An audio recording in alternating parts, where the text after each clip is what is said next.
Alright, so I'm getting around to finally uploading a video on the three-team trade that just happened today that involved Damian Lillard going to the Milwaukee Bucks. So we're going to be talking about the trade, talking about each and every team involved, breaking it down for them specifically, and then talking about Damian Lillard because he's been a hot sort of piece of news these last couple of weeks, with him wanting to go to Miami before going to Milwaukee.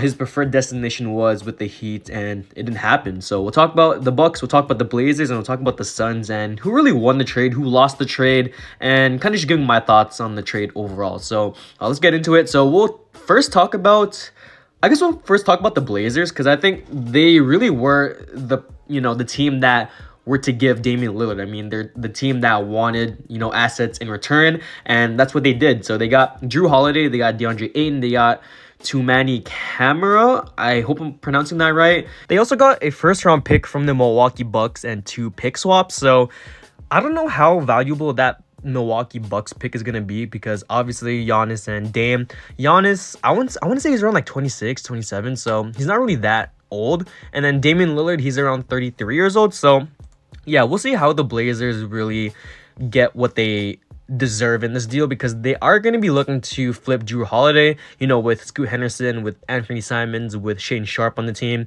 There's not really a role for Drew Holiday on the Blazers, and would really come off the bench if he were to play for the Blazers. So in terms of suitors for a Drew Holiday trade, so this came out like a couple hours ago too. The Miami Heat are a really big team to trade for Drew Holiday. So they've emerged as a trade partner for Drew. I think Drew Holiday on the Heat would actually be pretty great, and I'd say definitely a better fit than Dame. In terms of the Blazers, we'll see how this turns out, because they have guys like DeAndre Ayton now. Scoot Henderson, like I said, he's going to be having the keys to the offense. Shane Sharp is going to have a pretty good second year. Anthony Simons, we'll see what happens with him.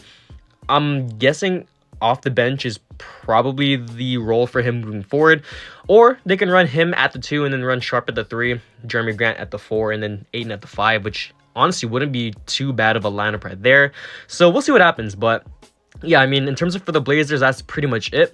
So we'll talk about the Phoenix Suns next. So they received the Yusuf Nurkic, Grayson Allen, Nasir Little, and Keon Johnson. So I've been seeing a lot of, I would say, chatter about the Suns downgrading from Ayton to Yusuf Nurkic, which I just don't see it. I mean, Ayton, he didn't really play that much better than Nurkic last season, and even in the playoffs wasn't really too amazing. So yeah, I mean, I think Nurkic on this team, I would say definitely is a better fit, because he's not really a traditional center. Obviously, he's going to be getting some rebounds. He's going to be, scoring in the paint and, even just passing the ball. But I think with Yusuf Nurkic, you get I would say like more of a playmaking big. Someone that's going to be rebounding the ball and just overall inside scoring and just traditional, center stuff. I mean, getting blocks, getting rebounds, and scoring inside. So Yusuf Nurkic, he also does provide some floor spacing, not too much. I mean, if we look at his stats from last season, he averaged around 13 points per game,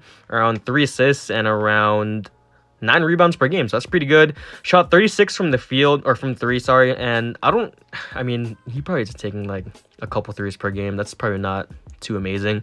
And around 52 from the field. So looking at DeAndre Ayton stats, 18 points per game, 10 rebounds, and around 1.5 assists on around 59 from the field and around 29 from 3. So yeah, I mean, in terms of stats and overall play, I think DeAndre Ayton and Yusuf Nurkic aren't really too far apart. Ayton obviously has the upside, and being around 25, he definitely has a lot of room to grow. So yeah, I think DeAndre Ayton and Yusuf Nurkic, I think it was definitely a good swap. I mean, in terms of downgrading for the Suns, it's definitely not, I don't really see it. I mean, they really didn't downgrade. Yusuf Nurkic just gives them what DeAndre had, but, with more playmaking, with more floor spacing, and just overall more experience. So in terms of their other pieces, I think Grayson Allen was definitely a great pickup. Same thing with Nasir Little. In terms of Keon Johnson, he has a lot of potential, but didn't really get enough playing time with the Clippers and the Blazers. So we'll see what happens with him on the Suns. So the Suns finally have some bench depth. I mean, this offseason, they went out, they got guys like Eric Gordon, they got Bates Diop. I think that's the name, Bates Diop. They got Utah Watanabe. They got a lot of these guys to fill in the spots for, guys like Chris Paul that left and DeAndre Ayton. And now looking at it, they have a bunch of pieces in the starting lineup and off the bench that can really help them win this season. So really the only weakness I see for this team is inside defense. I just think that defensively they're not going to be that great at the big man position, but they definitely could experiment some things. I think they could sign maybe like a veteran center that can help them with the defense, but we'll see what happens. I think the Suns definitely have an interesting roster. I think they just got to put it together. So finally, we're getting to the Milwaukee Bucks. So Dame finally got a trade request after, I want to say 10, 11 years, maybe even 13 years in Portland. You guys don't quote me on that, but yeah, Dame finally got out of Portland, and he's playing with a top 2 player in the league right now in Giannis Antetokounmpo. This is going to be interesting. I mean, the Bucks have a really good team still with Dame. They didn't give up Chris Middleton. They have Giannis. They still have Pat Connaughton, who doesn't really matter. And they still have Brook Lopez. So that's a really solid starting 5.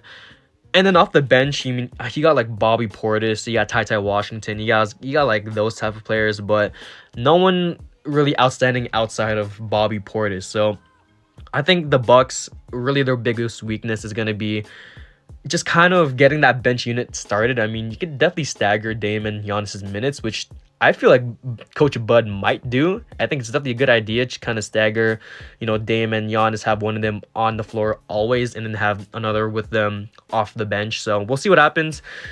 The Bucks are definitely in prime position to win the chip this year, which is definitely interesting because a few days ago, they weren't really, that big of a team. I mean, Giannis was basically forcing them to go out and get a better roster. And that's what the front office did for Giannis. I mean, he definitely, forced the hand of the front office to get more pieces, get a better roster, and the Bucks delivered. So I feel like Giannis, I feel like Dame, they're going to be here for a while. Dame, he is 33, so he might start regressing soon. We'll see what happens. I think he's definitely going to still play at a high level. This experiment might be pretty interesting. It might go great. It might go bad. I think in terms of their ceiling in the playoffs next season, it's obviously way too early to tell, but I'm thinking more of a conference finals or even finals right here, depending on what happens. I mean, injuries will happen and roster moves will change.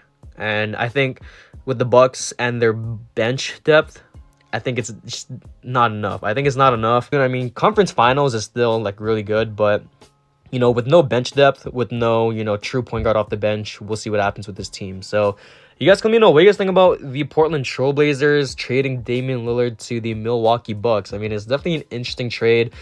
A lot of pieces moved here. A lot of teams got a lot of pieces. I know the Toronto Raptors were the front runners a couple days ago, and nothing happened with that. Same thing with the Miami Heat. Nothing happened with that either. So we'll see what happens with Drew Holiday in the coming days, because I know he's going to be moved for something at least a contender. So we'll see what happens. I mean, you guys can let me know what you guys think about Damian Lillard to the Milwaukee Bucks. Do you guys like it? Do you guys like it for the Blazers? Do you guys like it for the Suns? In terms of who won, in my opinion, it's hard to tell. I mean, the Suns are a really big winner here, but also like the Blazers, if they do trade Drew Holiday to another team and get more assets in return for him, this could turn into a Blazers W. And even for the Bucks, I mean, they get a guy like a Damian Lillard, a top point guard in the league essentially, to play alongside Giannis. So yeah, I mean, in my opinion, I feel like the Suns definitely won here. This is just another addition to their already stacked team, and getting more bench depth on this team is definitely going to be something they can use in the playoffs. So in my opinion, I think the Suns won, but anything can change in the next coming days depending on where Drew Holiday goes and if the Bucks sign someone else. So that's really the end of the video. That's all I wanted to talk about. You guys let me know what you guys think about this trade. That's the end. Well,